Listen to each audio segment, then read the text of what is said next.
"Excuse me, sir, but you missed a spot." Julian Cross froze, mop in hand, heart skipping for just a second. The voice had that tone, icy, precise, and rich, like someone who'd never once in their life been ignored. He turned slowly.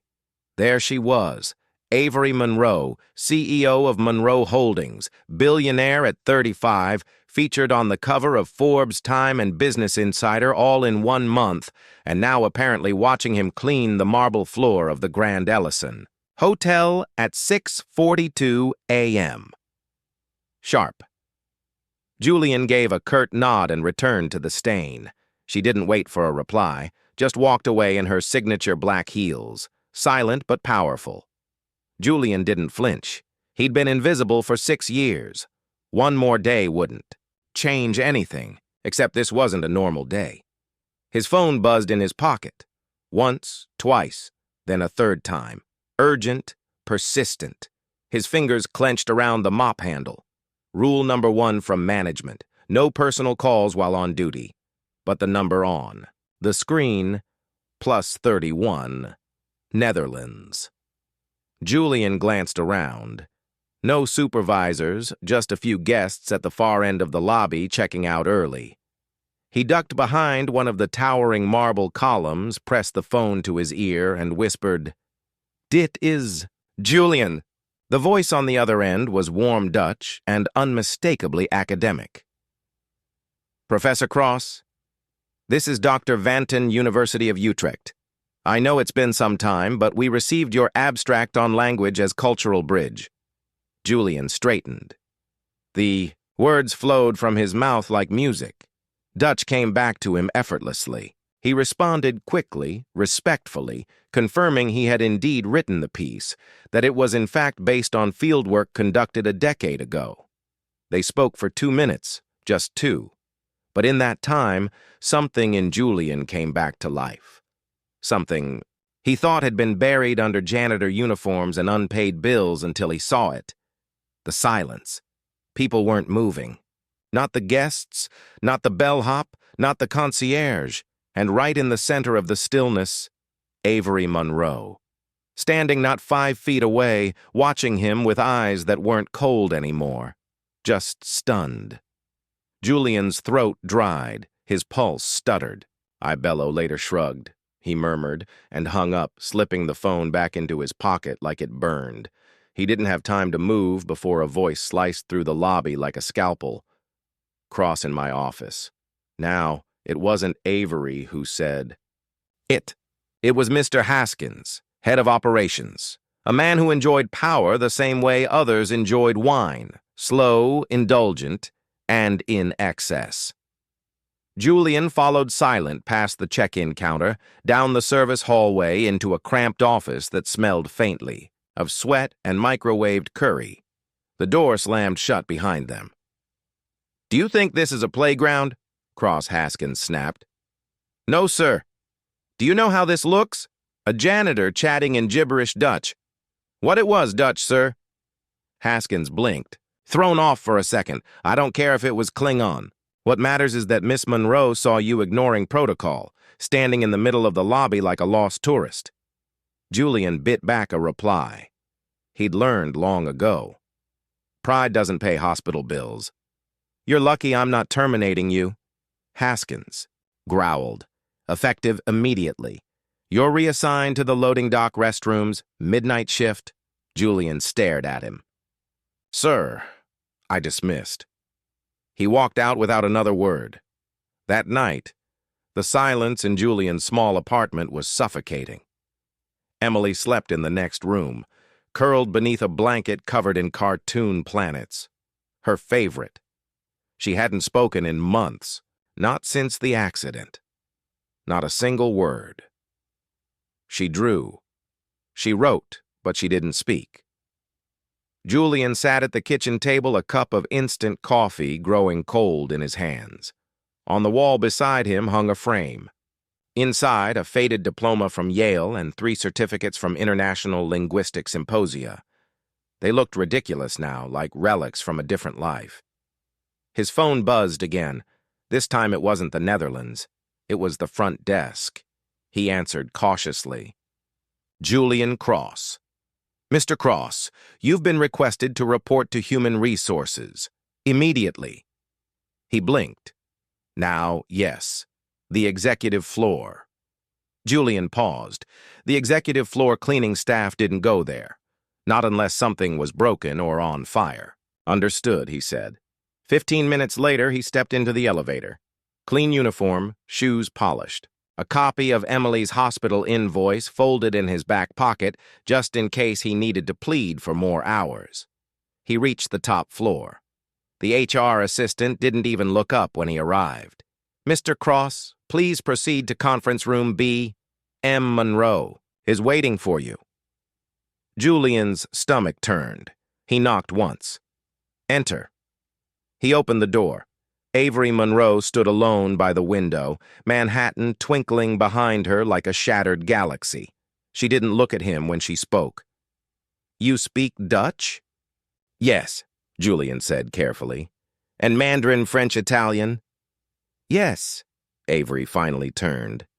You've been mopping floors here for 6 years. He didn't respond. I reviewed your file, she said.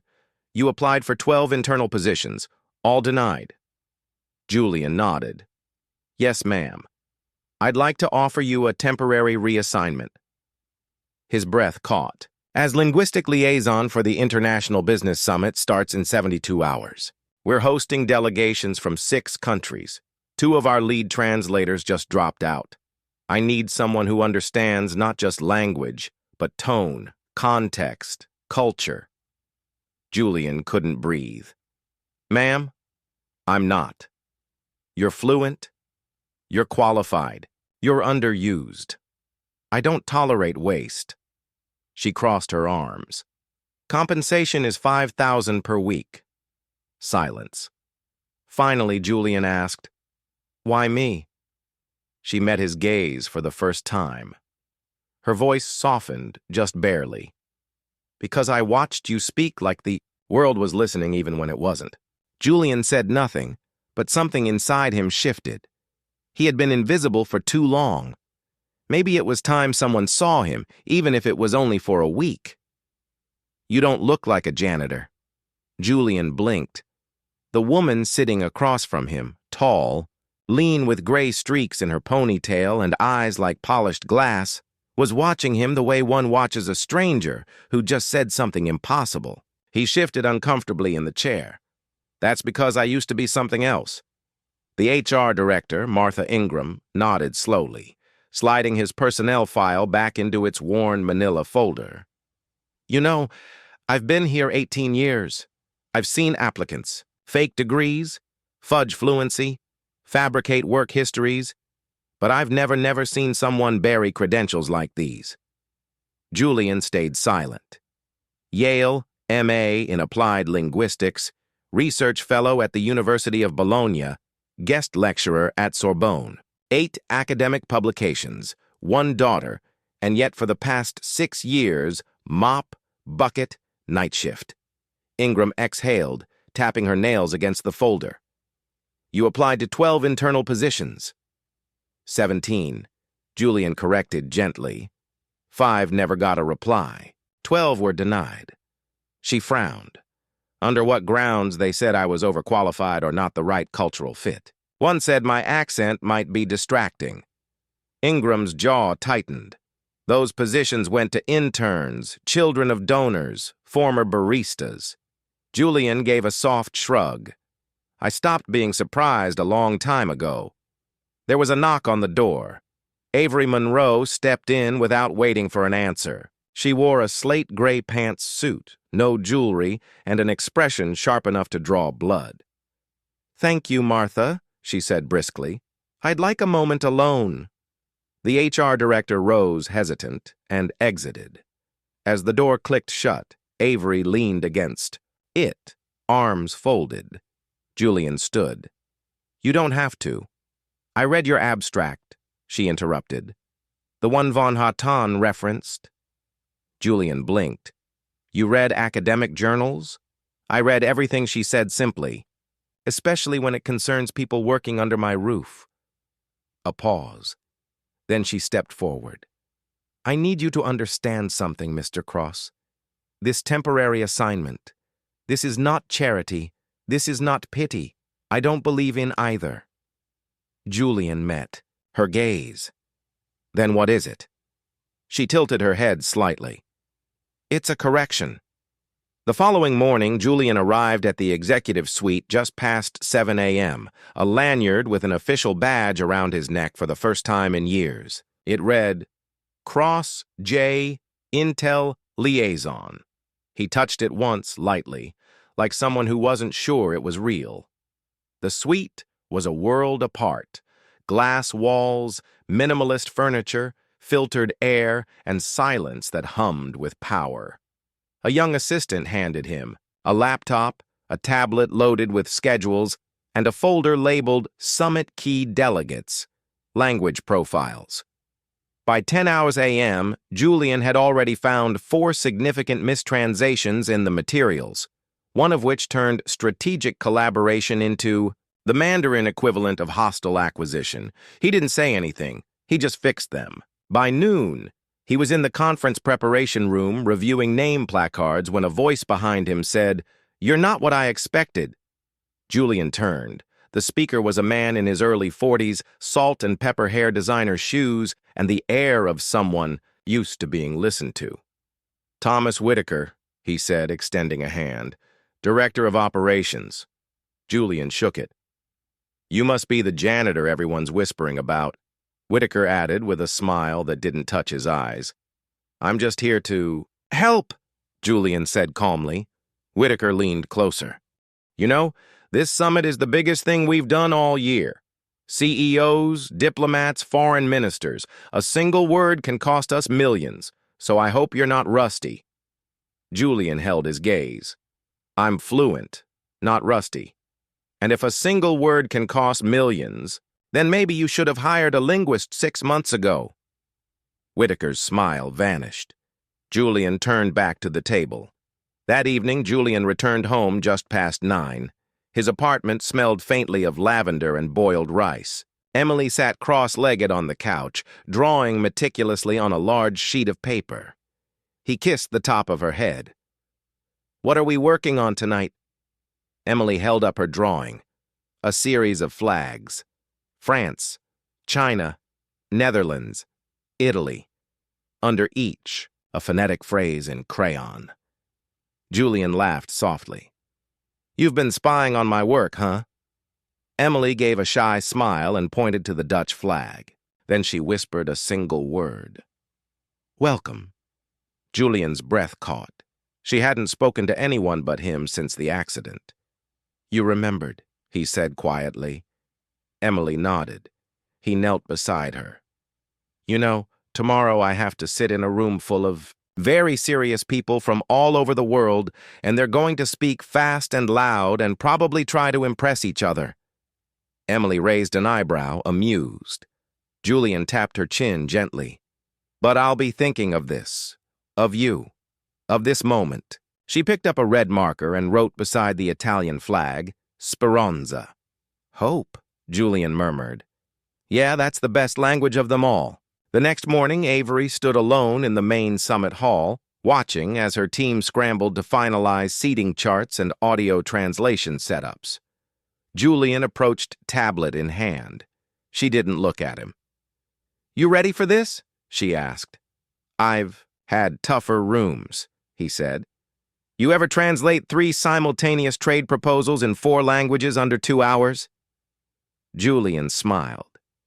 You ever trust a janitor with your billion-dollar summit? Avery finally looked at him. I do now. He paused. You didn't have to pull me out of the basement, Miss Monroe. No, she replied softly. But I needed to. Why?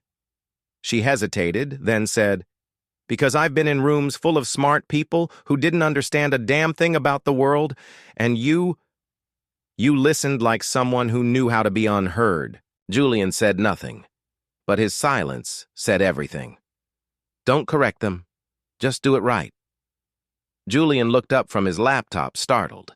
Avery Monroe stood in the doorway of the summit prep room, holding a cup of black coffee in one hand, folder in the other. Her presence, as always, filled the space before her voice ever did. "I've reviewed your notes," she said, stepping closer.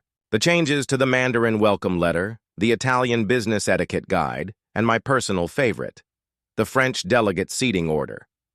"I didn't know the vice minister had a phobia of uneven numbers," Julian said lightly.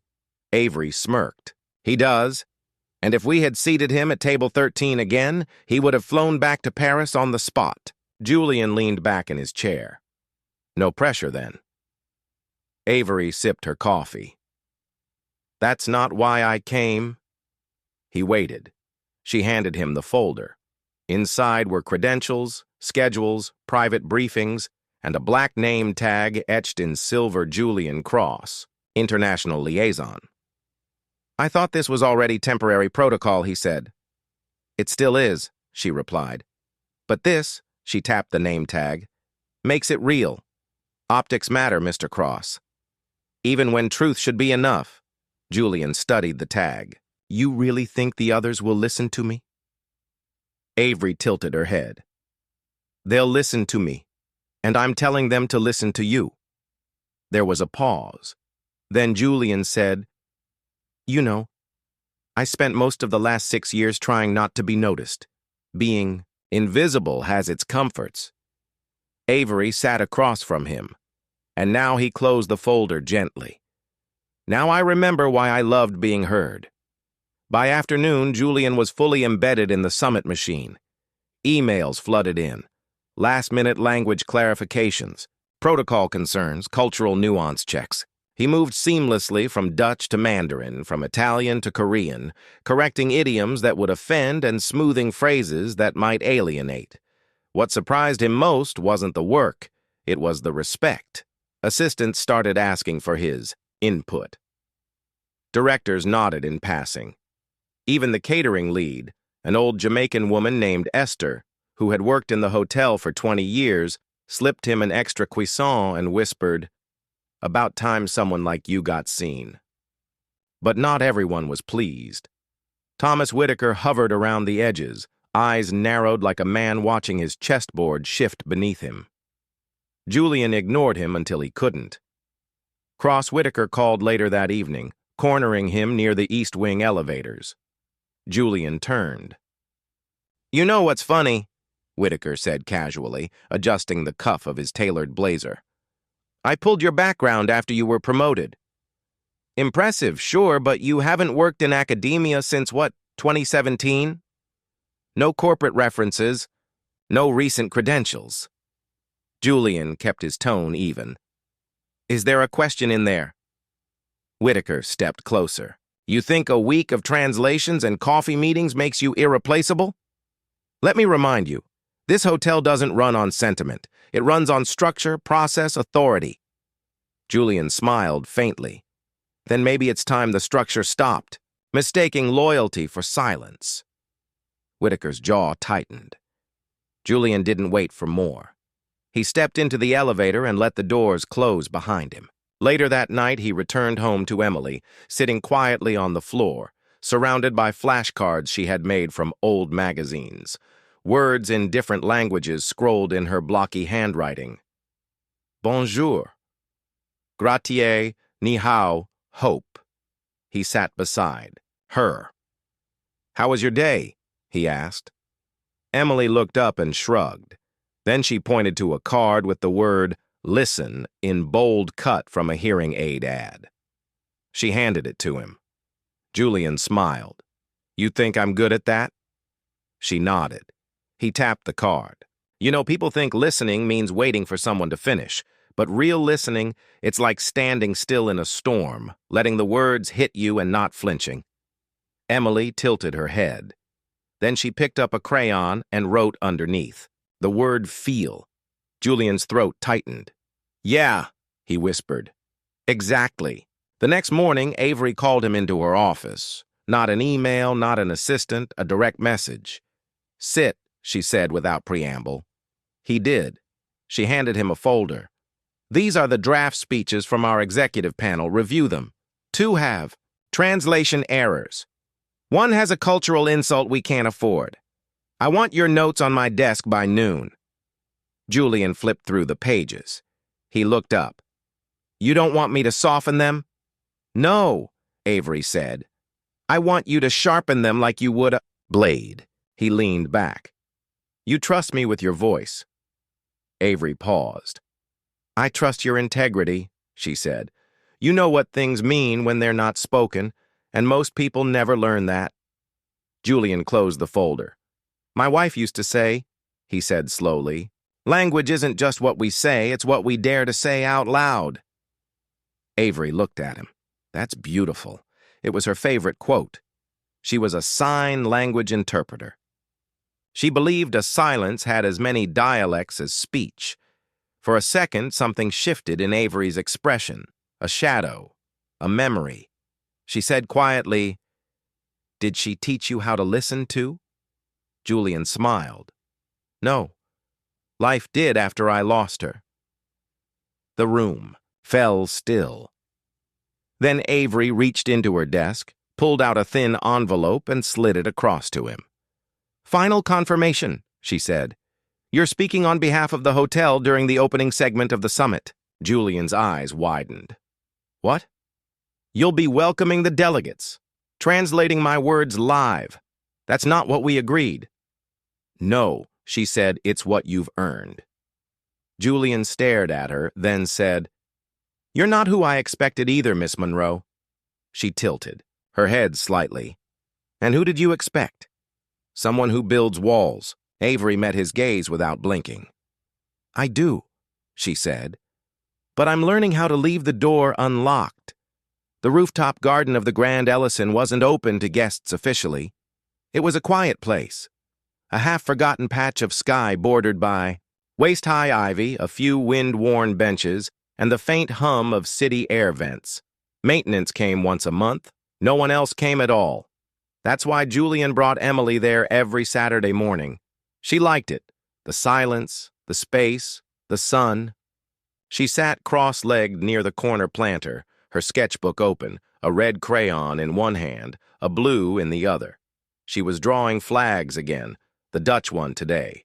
3 horizontal stripes, perfect and careful, just like she liked them. Julian sat nearby, sipping coffee from a paper cup, glancing at the summit schedule on his phone. The first wave of delegates would arrive Monday morning. 2 simultaneous interpretation panels, 5 welcome sessions, 3 cultural briefings, and he was responsible for all of it. He wasn't sure what scared him more, the pressure or the fact that he finally felt alive again. A breeze lifted Emily's hair. She didn't react, just kept drawing. Then came the sound of heels. Julian looked up, and so did Emily. Avery Monroe stood at the rooftop door, tablet in one hand, phone pressed to her ear. Her eyes flicked across the space, then paused on the little girl with the sketchbook. I'll call you back, she said into the phone, hanging up. She approached slowly. I didn't know this was open to staff, she said. It's not, Julian replied, which is why it's the only place that still feels like it belongs to people. Avery glanced at the girl. And this is my daughter, Emily. Emily looked up at her but said nothing, her hand still illed on the page. Avery crouched beside her, careful not to invade space. You like flags? Emily nodded once. Which one's your favorite? Emily pointed to the Italian flag she'd drawn earlier. Good choice, Avery said. I like their food and their art and their impossible traffic. Julian chuckled softly. Avery turned to him. She's quiet. She doesn't speak to strangers. Is it a condition? It's called selective mutism. Trauma triggered. She can speak, but chooses not to, unless she feels completely safe. Avery nodded. I understand that more than I wish I did. There was a silence between them, delicate but warm. Then Avery leaned a little closer to Emily and said softly, I used to be very quiet, too. When I was small, my father ran a company that didn't have room for soft voices, so I learned to stay silent until it hurt. Emily tilted her head, curious. Avery offered a small, rare smile. One day I realized that silence isn't weakness, it's just another kind of language. Emily blinked. Then slowly she picked up her green crayon, turned a blank page, and began sketching a new flag. 3 vertical stripes this time. Avery watched in silence. "It's French," Julianne said, voice low. "I know," she whispered. "She's listening." Later that afternoon, Julian was reviewing signage for the welcome event when Avery knocked once on the glass door of the prep room. He looked up, surprised. She stepped in, holding something behind her back. "I brought something," she said. He raised a brow. "Not another folder, I hope." She revealed a hardcover book, Children's Flags of the World. Illustrated. "I saw it in a bookstore this morning. Thought of her." Julian took it gently like it was something fragile. "Thank you." Avery hesitated. "She reminds me of someone I used to know. A girl who was told she had to be loud to be powerful. That softness was liability." He met her eyes. "And what happened to that girl?" Avery smiled sadly. "She built an empire and a fortress around it." Julian closed the book slowly. Empires collapse when they're built without windows. She didn't answer, but she didn't look away. Then she asked more quietly, "Do you think people can change the language they speak, even if it's silence?" Julian looked toward the window where the city sprawled in layers of light and steel. "Yes," he said, "but only if someone listens to what they're not saying." That night, Emily fell asleep, clutching the new book in her arms. Julian sat beside her bed just watching. Her breathing was slow, steady, safe. He brushed a lock of hair from her forehead and whispered, "You're not invisible. Not anymore." His phone buzzed. "Avery, need you to review delegate seating for Monday, but also, thank you for this morning. I haven't felt human in a while." Julian stared at the message, then typed, "You never stopped being human. You just stopped being heard." A pause. "Then what if I don't know how to be heard anymore?" Julian didn't hesitate. "Start by whispering to someone who won't interrupt." The next morning, as Julian walked through the main lobby, he passed Thomas, Whitaker briefing 2 interns. They looked up briefly, then down again when they saw Julian's badge. He didn't care. In the past 3 days, Avery had given him something no one else had dared, responsibility without a leash. But what he didn't realize yet, what none of them realized, was that the real shift had already begun. Not at the summit, not in the boardrooms, but on a quiet rooftop where a girl who hadn't spoken in months had pointed to the flag of a country she'd never been to and said a word with her eyes. Safe. That was the beginning. The rest would follow. The first mistake looked harmless. Julian found it while double-checking the Mandarin welcome packet. A single character out of place, a slight tilt in the brushstroke, the wrong root. It changed the sentence from, "We welcome you with honor," to, "We accept your inferiority." He stared at the page. That wasn't just a typo. That was diplomatic suicide. He flipped through the rest of the materials, name cards, speaker bios, directional signage, cultural briefings. The errors weren't scattered randomly. They followed. A pattern. Subtle mistranslations, tonal mismatches, disrespectful phrasing in Mandarin, in Korean, in Arabic. Julian knew these languages like old friends, and they were being butchered. The problem wasn't just the words it was who had approved them. He tapped into the internal portal and traced the translation contracts. Vendor Apex Global Linguistics. Approved by Thomas Whitaker. Julian's jaw tensed. He clicked deeper. Apex had charged over $40,000 for the Summit translation package, but their listed credentials didn't add up. The supposed lead linguist had no academic record, no certifications, no prior contracts with any hotel. He scrolled through the archived emails, and found the signature that sealed the deal. Ashley Whitaker, project lead. Julian sat back, exhaling slowly. His niece. You're sure? Avery stood behind her desk, brows drawn together the morning sun, slanting across her slate-gray suit. She looked like a statue carved from marble, still composed, but pulsing with quiet fury. Julian slid the folder across the table. I triple-checked. Every document. She used machine translations and barely proofread them.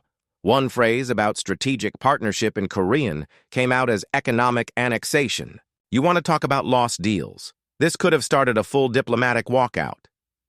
Avery opened the folder, scanned the side-by-side translations. Her expression didn't change, but her silence did. It grew heavier. Finally, she asked, "Why? Would Thomas approve this?" Julian didn't blink because it was his niece. Because no one questioned him.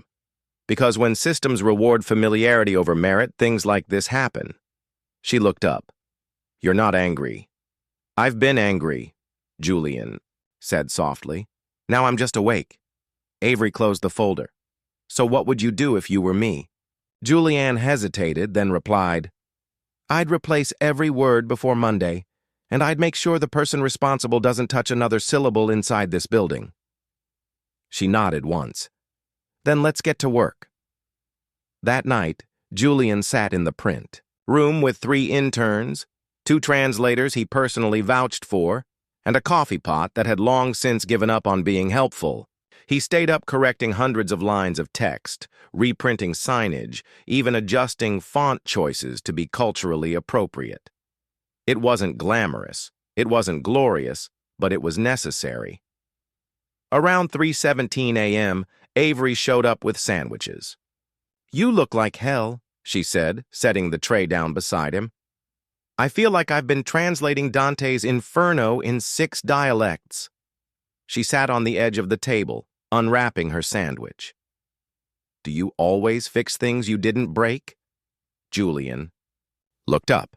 "I have a daughter who stopped speaking because the world made too much noise. So yeah, I try to fix what I can." Avery was quiet for a long moment. Then she asked, "Do you resent it being asked to carry more than your share?" Julian leaned back, exhaustion and honesty colliding in his voice. "I used to think I had to earn space, that the more invisible I became, the safer I'd be. But lately," he paused, searching for the right words. "Lately, I think being seen is harder but better." Avery nodded slowly. "Visibility is a risk, but it's also a mirror." Julian tilted his head. "And what do you see when you look in yours?" She looked away. Someone who's still learning how not to flinch. The next morning, the conference prep room buzzed with renewed energy. Interns darted in and out with stacks of corrected materials. Staff triple-checked name tags.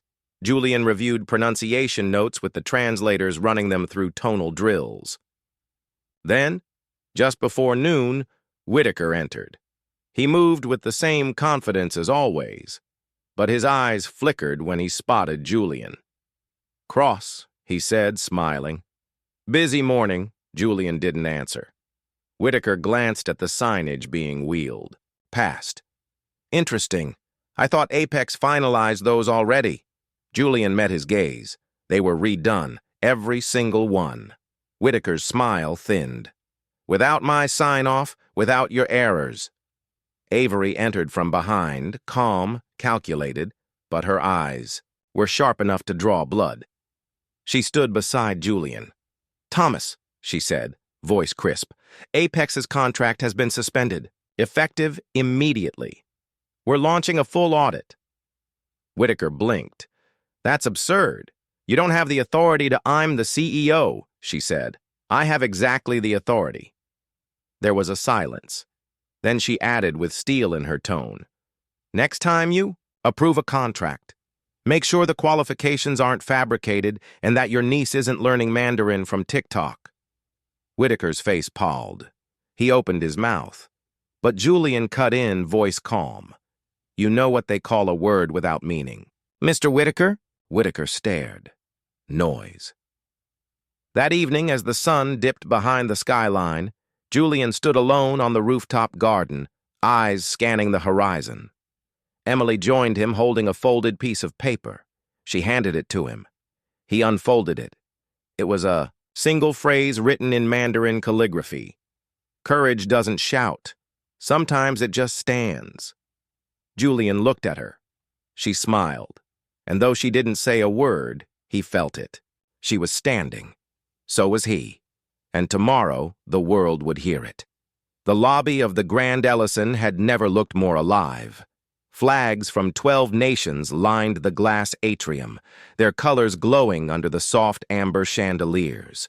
Security moved with quiet precision. Luggage carts wheeled past marble pillars. Voices rose and fell in a dozen languages. But Julian Cross stood still. He stood at the center of it all, pressed navy blazer, silver name badge tablet in hand, and tried not to let the weight of it crush him. The summit was beginning. Avery Monroe's voice came through the earpiece in his ear. Calm, controlled. Delegation from the Netherlands just arrived. Room 708 is ready. You're on. Julian exhaled. Copy.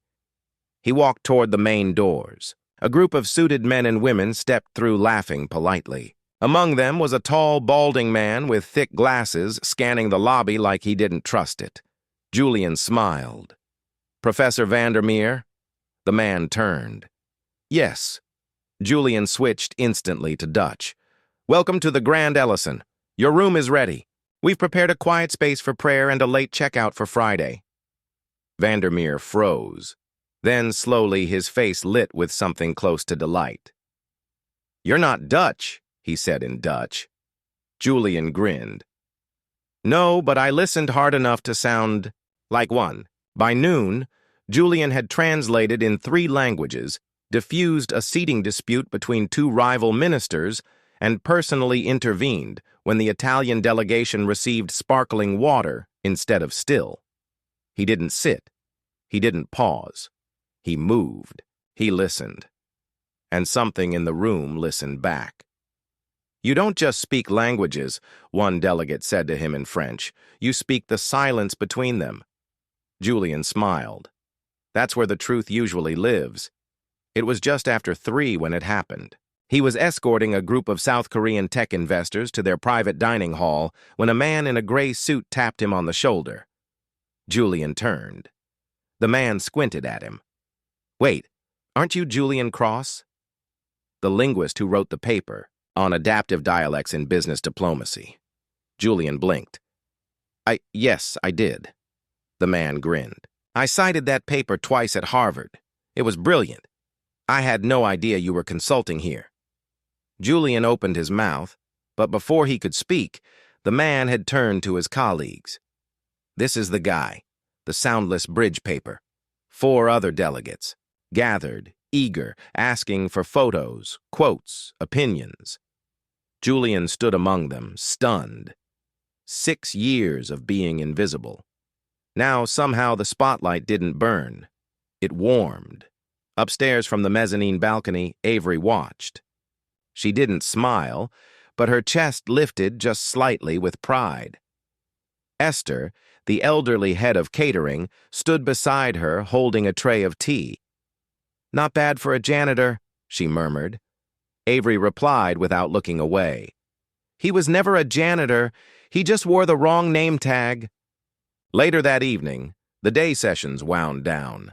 Delegates returned to their rooms. Champagne corks popped in private lounges. Staff finally exhaled. Julian stood in the prep room alone, pouring tea into a paper cup when Avery entered. He didn't hear her at first. You impressed them. He turned. Not hard, he said. They expected a nobody. I was just better than invisible. Avery approached, arms crossed. They asked me if you'd be joining the Paris conference next quarter. Julian blinked. Wait, what? She held up her phone. 3 offers, 2 from NOSs, 1 from a corporate embassy group. They want your contact. He stared at her. And you said, I said you were too valuable to lose? She paused, but not too selfish to keep. Julian looked down at his cup. I don't want to chase rooms anymore. I want to build one.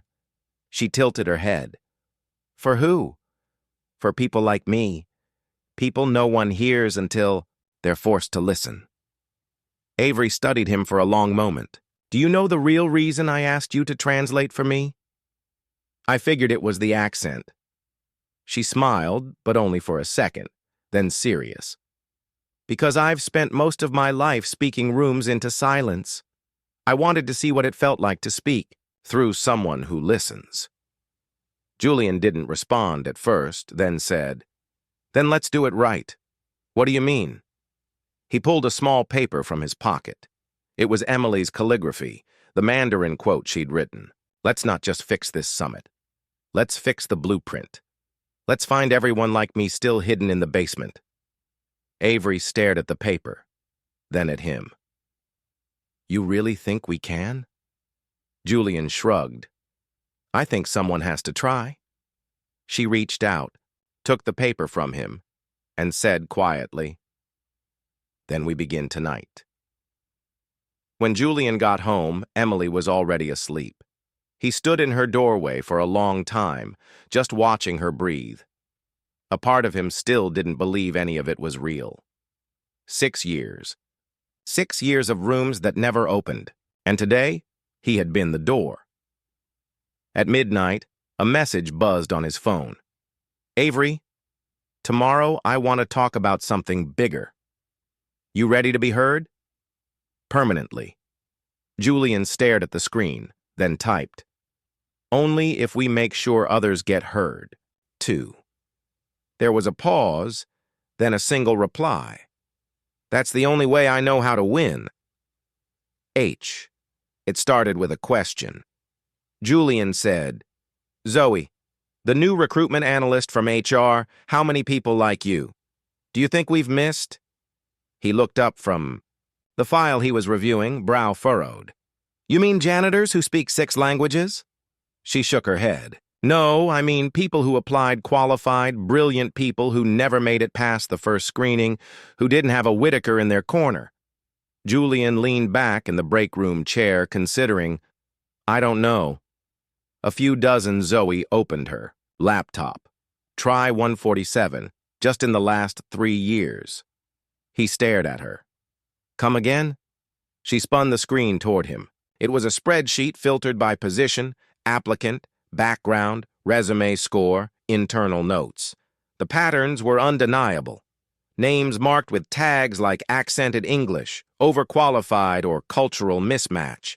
Applicants from non-white backgrounds, rejected at triple the rate of their white counterparts with better education and more experience. Internal applications from cleaning staff, kitchen staff, maintenance crew flagged, then buried. This is deliberate, Julian whispered.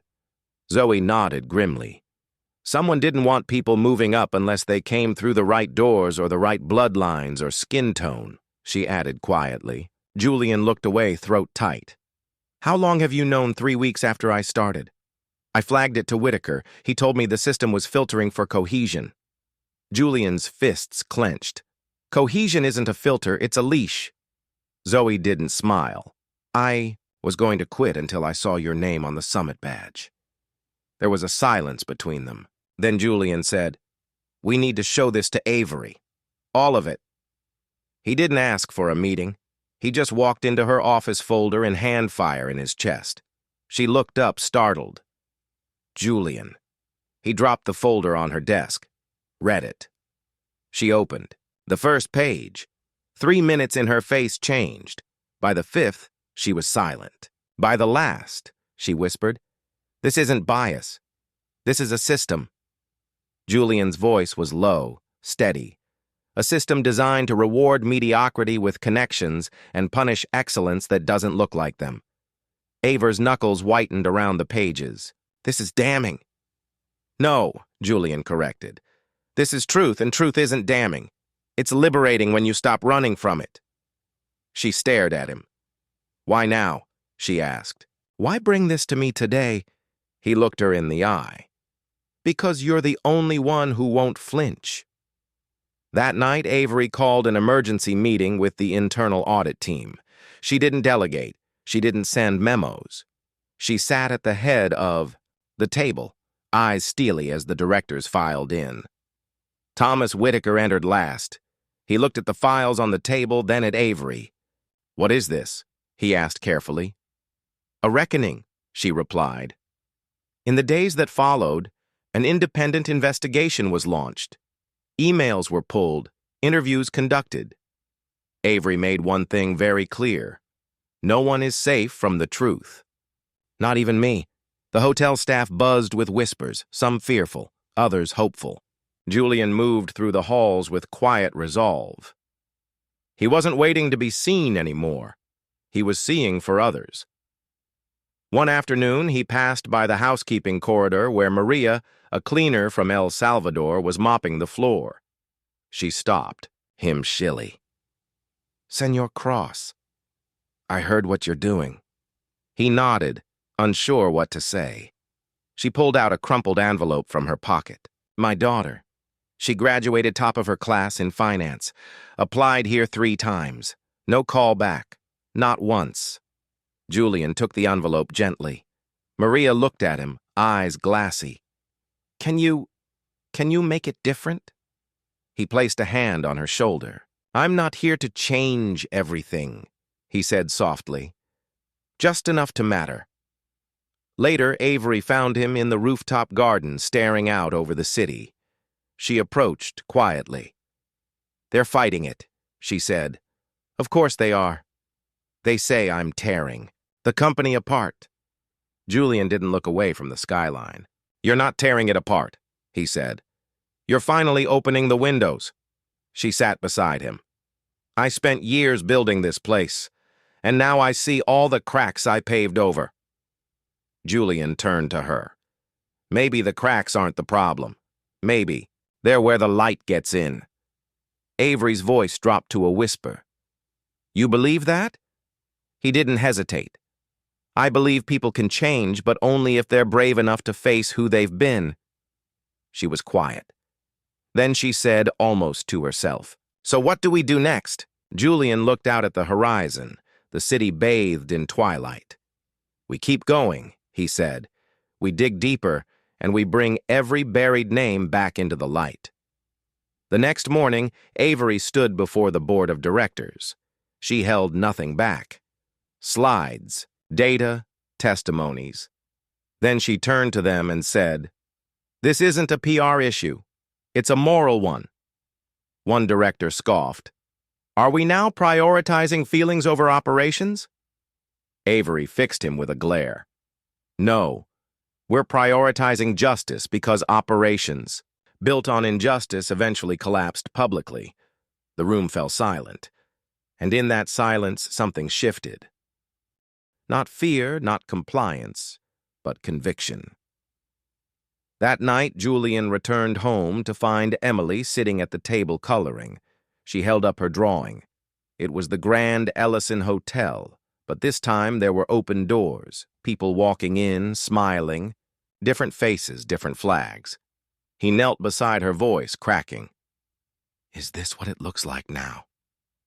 Emily nodded, then whispered, "You're the one who opened it, Daddy."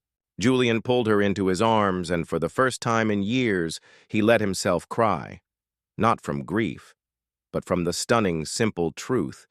He was no longer invisible, and neither was anyone else. The sign on the door read, "Voigt's Room. All welcome. No titles inside. There were no suits allowed, no power ties, no badges of rank, and most important, no key card access. Anyone could walk in, and slowly they did. It started with a line cook named Jamal, who'd been working in the hotel kitchen for 12 years, but had never once been asked if he had ideas for service improvements. He had 32. Then came May, a housekeeper who had a master's in environmental engineering from China and brought a plan to reduce water usage across all Monroe properties by 40%, a plan that had been sitting in a drawer for 6 years. Then Maria's daughter showed up in a borrowed blazer and trembling hands with a financial model that stunned the audit team into silence. And Julian was always there at the center beside them, not above them, listening. "This isn't a boardroom," one skeptical manager muttered as he peeked in. Julian looked up from the round table and said simply, "That's the point."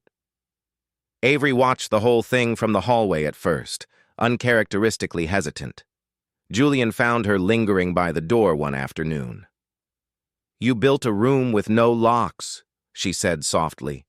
He smiled. "You gave me the blueprint." Avery crossed her arms, studying the open space. "And what happens when this turns messy?" Julian replied without hesitation. "Messy is where truth lives.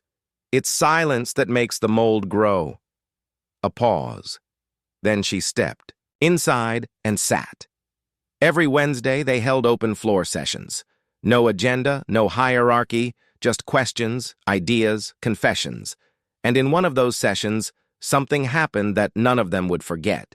It was Emily. She had come with Julian, as she sometimes did, quietly drawing in the corner while the grown-ups talked. But this time, as a debate grew tense over who really got to speak for the staff, Emily stood. No one noticed at first. Then, she walked up to the whiteboard, picked up a red marker, and wrote one word: feel. The room hushed. Julian's heart stopped. Emily turned around and said clearly, softly, "Everyone here knows how to work, but who here knows how to feel what someone else carries every day in silence?" No one spoke. Not the executives, not the workers, not even Julian. Because in that moment, a little girl who hadn't spoken in nearly a year became the voice of an entire building. And they listened. Later that night, Julian and Avery sat on the rooftop garden in silence. The city pulsed below them, 1,000 tiny windows glowing. "She spoke," Avery said quietly. Julian nodded. "She did. She asked a question I don't have an answer to." He glanced over. "That's what makes it a good question." Avery looked down at her hands, then said, "You know, I used to think running a company was about control, tight systems, predictable outcomes." Julian waited, but lately, she sighed. "I think maybe it's about building spaces where the unexpected can survive." He smiled like Emily. She looked at him like you. A week later, Avery held a press conference. Not about quarterly earnings, not about expansion, but about the future of hiring and talent discovery at Monroe Holdings. With Julian standing beside her, she announced the launch of a new internal initiative, Hidden Voices, an internal platform dedicated to surfacing overlooked talent across all levels, paired with mentorship, leadership training, and direct reporting access to executive teams. She said into the microphone, "We are no longer a company that waits for greatness to knock on the right door. We are opening every door ourselves."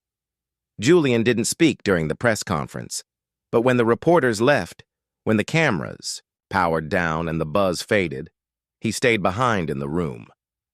Avery walked over. "You didn't say a word." He looked at her. "I didn't have to. You said the thing that mattered."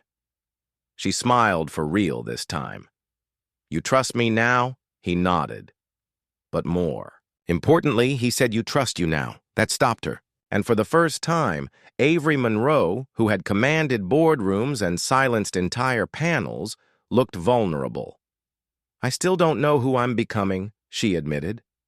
Julian stepped forward. "Maybe the most powerful thing you'll ever become," he said, voice warm, "is someone who lets others become too."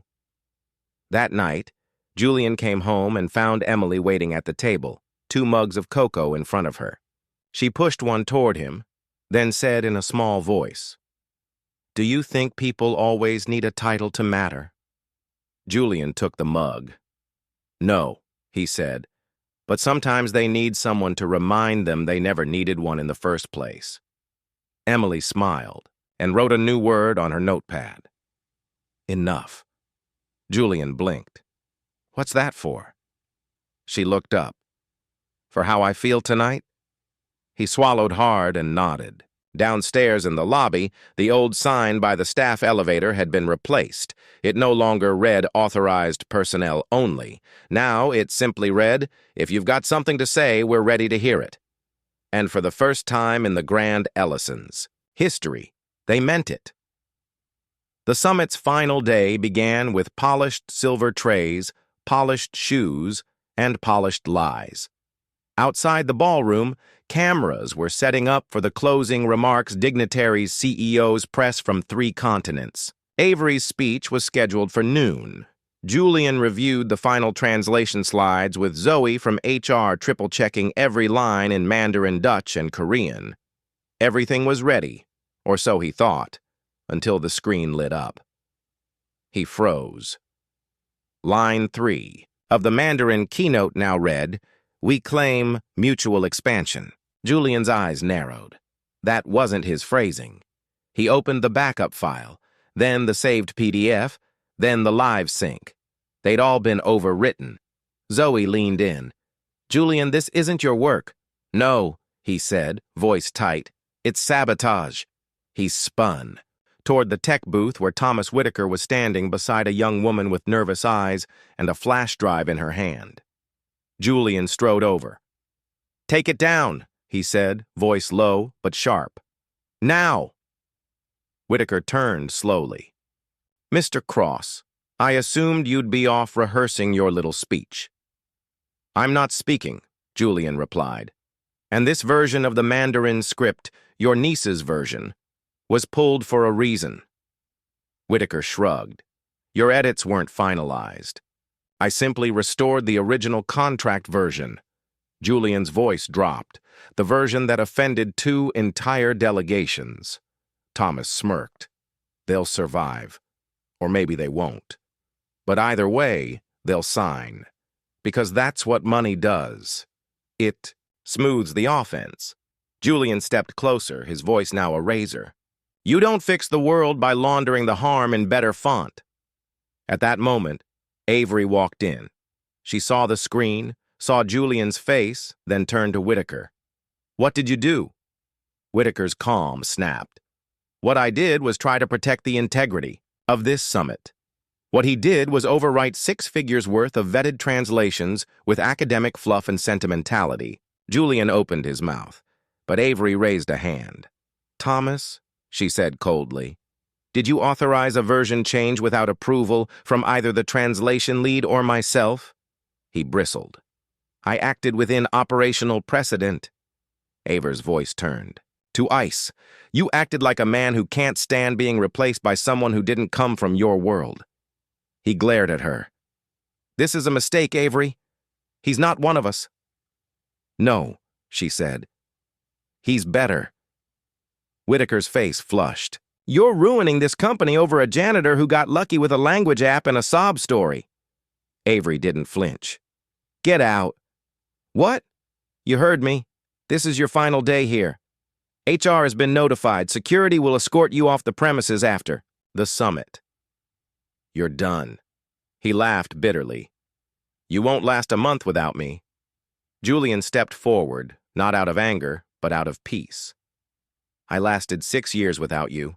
I'll be fine." After security led Whited away, Avery turned to the young woman who had been with him, Ashley. She stood frozen, shoulders tight. Avery approached gently. "What's your name?" "Ashley Whitaker," she mumbled. Avery paused, then said, "You weren't ready for this job, were you?" Ashley shook her head. "But your uncle said you were." Another shake. Avery nodded. "It's not your fault, but what you do next will be," Ashley whispered. "I never wanted to lie. I just didn't know how to say no to him." Avery looked at her. A long moment, then said quietly, "Then let this be your first no." Ashley teared up. "I want to do this right, then start over. Learn the language for real. Intern if you must. Earn your second chance." Ashley nodded. "Thank you." Avery gestured toward Zoe. "She'll get you started, but if I ever see another shortcut—" "You won't," Ashley said. "I promise. Just before noon, Julian stood in the wings of the main ballroom as the final presentation was about to begin. He wasn't scheduled to speak, but Avery turned to him, mic in hand. "Want to say something?" Julian hesitated. "I'm not dressed for speeches." Avery smiled. "The truth doesn't need a tux." He nodded, stepped forward. The room quieted as he reached the podium. No notes, no script, just silence. Then Julian spoke. "6 years ago, I cleaned these floors. I emptied your trash. I was told I was invisible, too. Qualified to quiet to something. And I believed that, until someone asked me to translate not just her words, but the ones that had gone unsaid for too long." He scanned the room. "This summit isn't just about international business. It's about recognition, about what happens when we stop mistaking silence for weakness." He paused.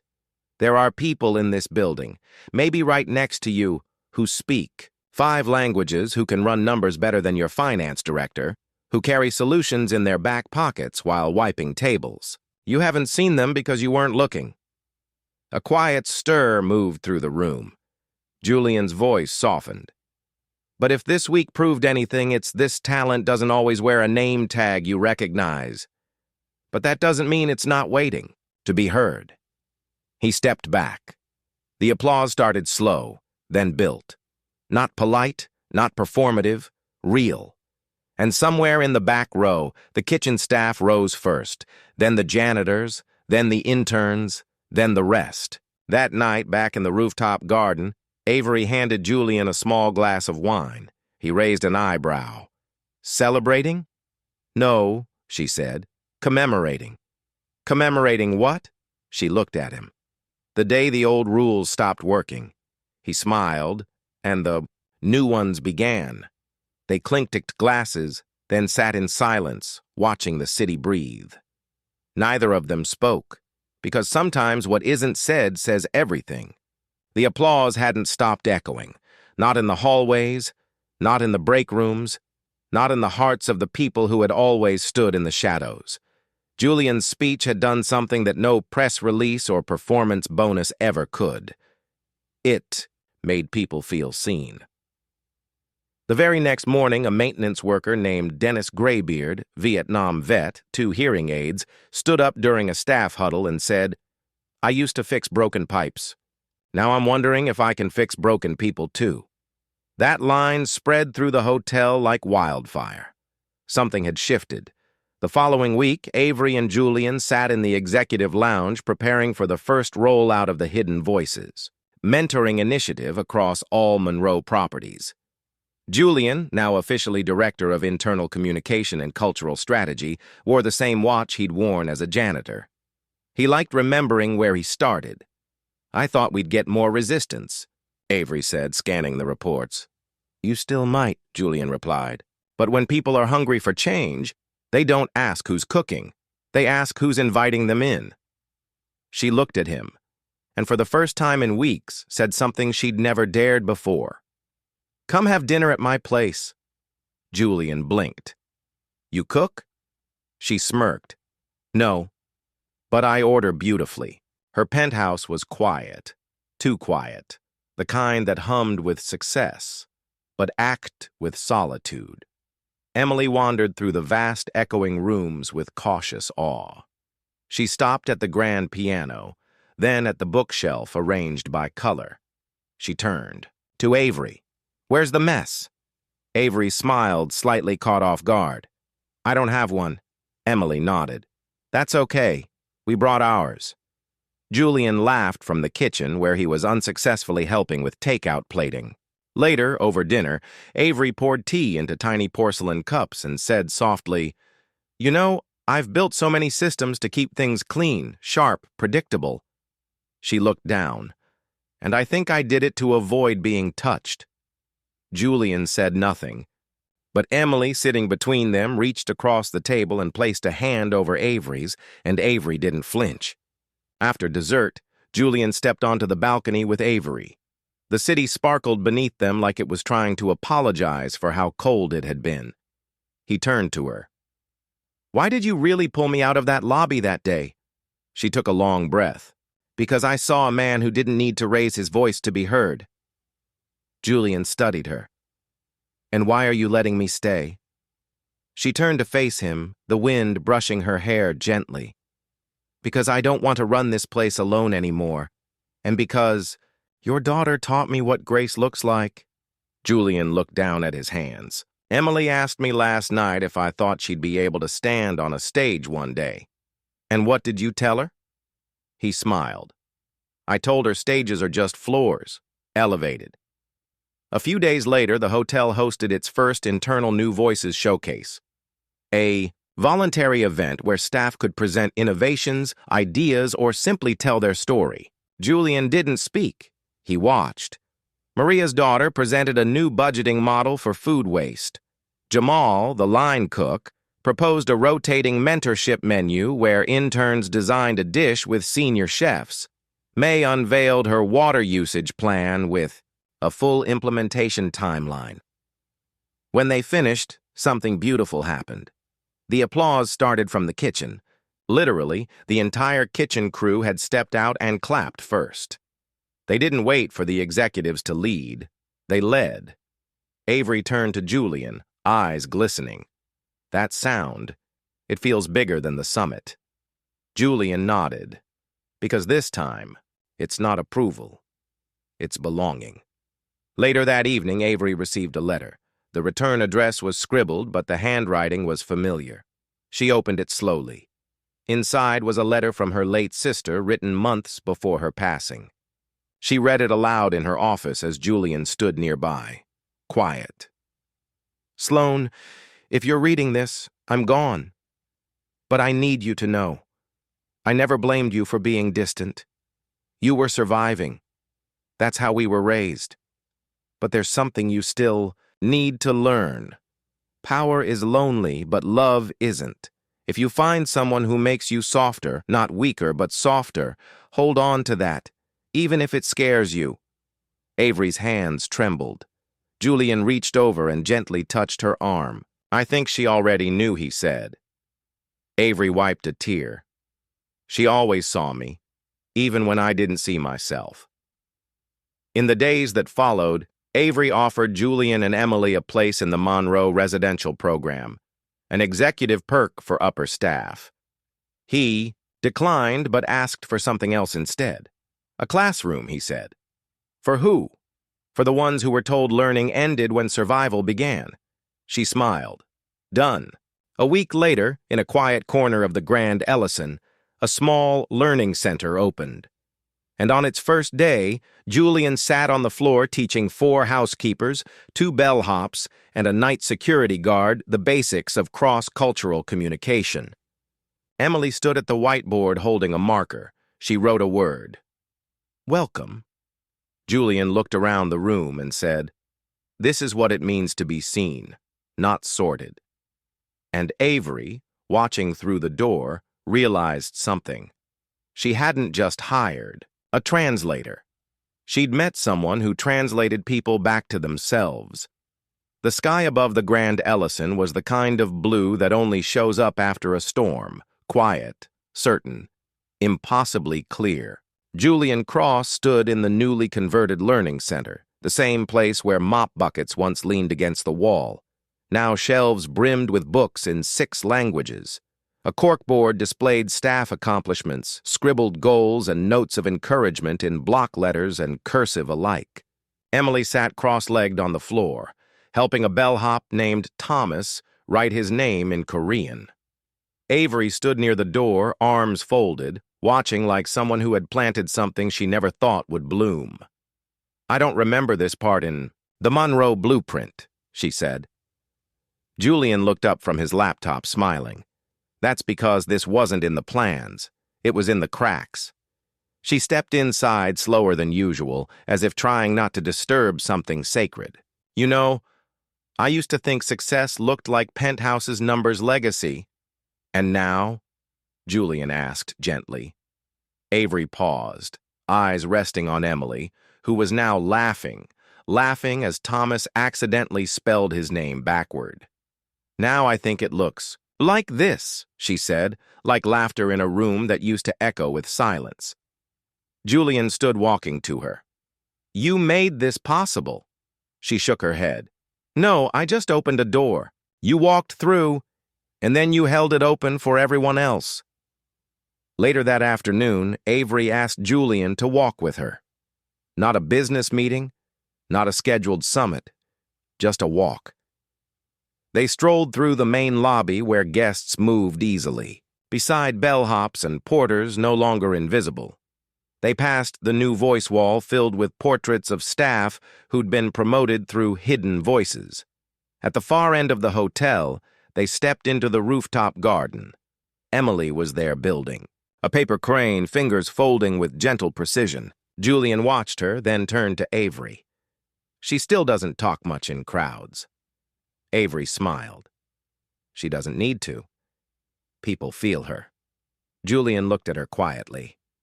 So do I. The breeze shifted. Avery reached into her coat pocket and handed Julian a small box. What's this? He asked. He opened it. Inside was a pen, silver engraved with the initials ERC. Julian blinked. This was my wife's. Avery nodded. I found it in storage. From the box HR never sent back after the accident.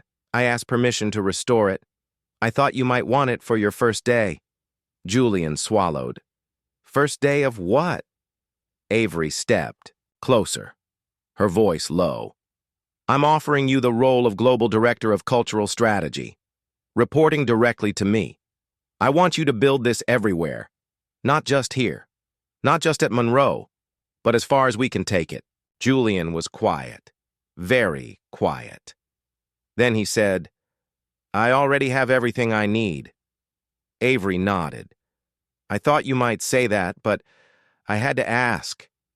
He looked at her, eyes soft. I'll say yes, but only if we build it together. She didn't answer. She just reached out and held his hand. No contracts, no power plays, just the quiet recognition of two people who had changed one another. That evening, staff from every department gathered on the rooftop. There were no speeches, just food, music, and stories. Clara, a former janitor, shared how she just received her first acceptance letter to a local college. Maria's daughter was offered a corporate internship. Thomas learned to greet guests in 4 new languages, and in the middle of it all, Emily stood, not on a stage, not behind a podium, just beside a small whiteboard. She picked up a marker and slowly, carefully wrote, No one is perfect, but some people stay. And because they stay, the world begins to heal. Silence fell. Then someone clapped, then another. And then, like waves, the entire rooftop filled with applause. Avery reached for Julian's hand again.